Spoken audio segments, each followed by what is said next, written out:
केंद्र सरकार देश में यूनिवर्सल पेंशन स्कीम लाने की तैयारी कर रही है और इसके आने के बाद वो सभी लोग पेंशन के दायरे में आ जाएंगे जो अब तक इसका लाभ नहीं ले पा रहे, यानी कि प्राइवेट जॉब हो या फिर अपना खुद का धंधा, सभी को पेंशन मिलने वाला है।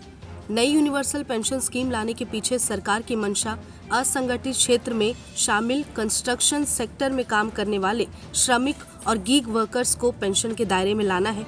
रिपोर्ट्स की माने तो इसके प्रपोजल डॉक्यूमेंट को तैयार करने का काम भी शुरू किया जा चुका है। इसके लिए सरकारी नौकरी में होना जरूरी नहीं है। श्रम और रोजगार मंत्रालय के सूत्रों के मुताबिक आप प्राइवेट जॉब करते हो, दुकान चलाते हो या मजदूरी करते हो, ये सभी नागरिकों के लिए स्वैच्छिक और कॉन्ट्रीब्यूटरी पेंशन स्कीम होगी। सबसे पहला सवाल कि इससे फायदा किसको मिलेगा। इस योजना में कोई भी भारतीय नागरिक योगदान दे सकता है।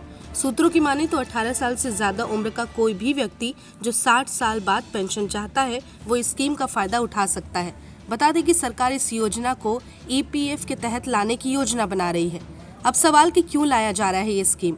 संयुक्त राष्ट्र के इंडिया एजिंग रिपोर्ट 2023 के अनुसार 2036 तक भारत में बुजुर्गों की संख्या देश में कुल आबादी 15% के करीब होने की उम्मीद है। वहीं साल 2050 तक की आंकड़ा 20% हो जाएगा। ऐसे में सरकार के लिए स्कीम लाना जरूरी हो गया है। बता दें कि अमेरिका, यूरोप, चीन, कनाडा, रूस जैसे देशों की ऐसी पेंशन स्कीम पहले से ही लागू है। अब अगला सवाल कि ये कितनी अलग नई योजना है। अभी जो एम्प्लॉयड प्रोविडेंट फंड जैसी योजनाएं हैं उनमें सरकार और कंपनी दोनों की तरफ से पैसा डाला जाता है, लेकिन आने वाले इस न्यू पेंशन स्कीम में सरकार कोई योगदान नहीं देगी। ये पूरी तरह आपके ऊपर है कि आप कितना पैसा इसमें डालना चाहते हैं।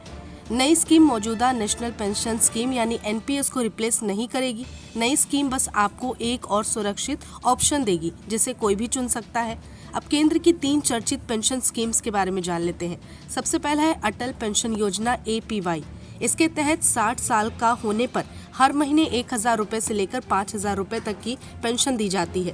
इस स्कीम में हर महीने 210 रुपए जमा करके 5000 रुपए महीना पेंशन का इंतजाम कर सकते हैं। दूसरा कर्मचारी पेंशन योजना EPS 95। 19 नवंबर 1955 को EPS 95 को लॉन्च किया गया था। ये ऑर्गेनाइज सेक्टर यानी रेलवे, बैंक, रिटेल बिजनेस, सरकारी कर्मचारियों के लिए रिटायरमेंट पेंशन स्कीम है। इसमें कर्मचारी अपनी सैलरी का 8.33% पेंशन फंड में जमा करते हैं, जिसके बाद पेंशन के रूप में वो वापस दिया जाता है। तीसरा है प्रधानमंत्री किसान मानधन योजना PMKMY। इस योजना के तहत पूरे देश के 2 हेक्टेयर तक जोतने वाले सभी छोटे और सीमांत किसानों को पेंशन मिलती है। ये एक स्वैच्छिक और अंशदान पर आधारित पेंशन योजना है। 18 से 40 साल की उम्र के बीच के किसान इस योजना का लाभ उठा सकते हैं।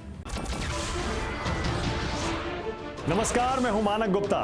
अगर आपको हमारा ये वीडियो पसंद आया हो तो इसे लाइक और शेयर जरूर करें और हाँ, हमें सब्सक्राइब और फॉलो करना ना भूलें ताकि आप देश और दुनिया की कोई खबर मिस ना करें।